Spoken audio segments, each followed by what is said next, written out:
Hello à tous, bienvenue dans ce nouvel épisode de Concept Rédac, le podcast dans lequel nous revenons ensemble sur les arcanes du marketing, de la publicité et tous les secrets de la rédaction publicitaire. On y parle de ce que l'on appelle couramment le copywriting, ou plus rarement en français le métier de concepteur-rédacteur. Au fil des épisodes, vous allez apprendre ainsi comment construire et rédiger un argumentaire convaincant et passer à l'action pour donner un coup de boost à tous vos projets. D'ici là, je vous souhaite un excellent épisode en espérant qu'il vous intéressera. Je vais commencer avec une question pour vous. Quels sont vos films ou vos livres préférés? Prenez le temps de formuler clairement une réponse dans votre tête. Sauriez-vous dire pourquoi ce sont vos préférés?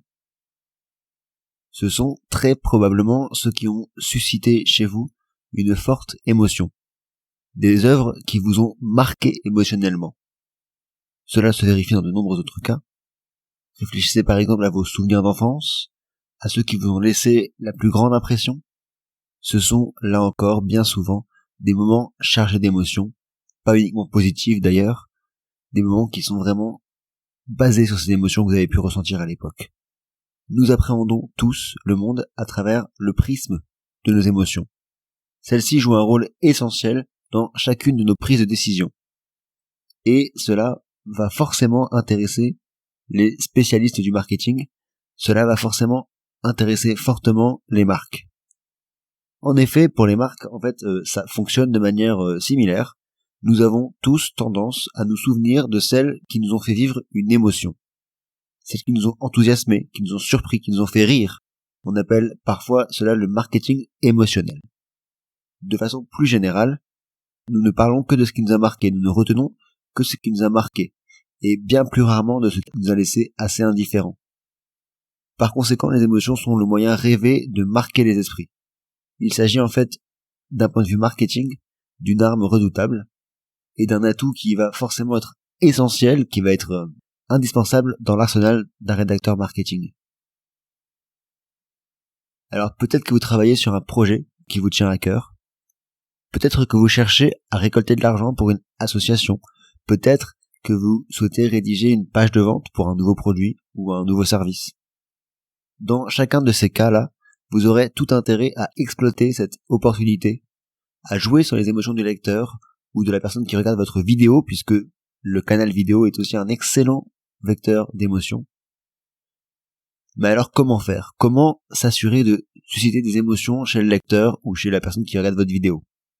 Eh bien, à mon sens, cela passe avant tout par deux grands leviers. Le premier, c'est le fait de raconter des histoires.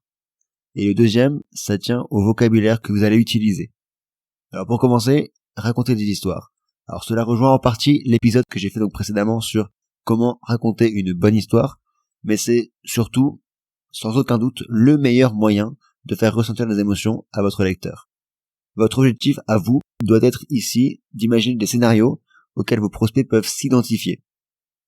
Il s'agit de les plonger dans une histoire qui va les intéresser. Le storytelling est probablement l'outil de persuasion le plus important, le plus fort qui soit.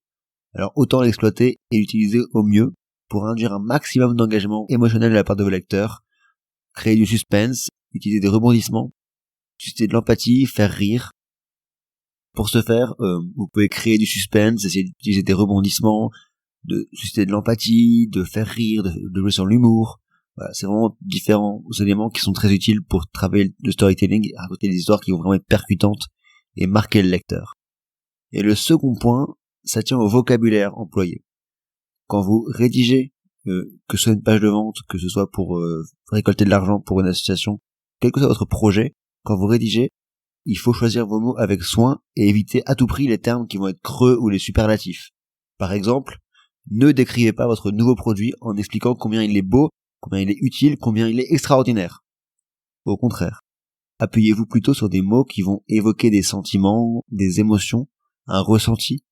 Faites naître des images dans l'esprit de votre lecteur. En somme, faites travailler son imagination.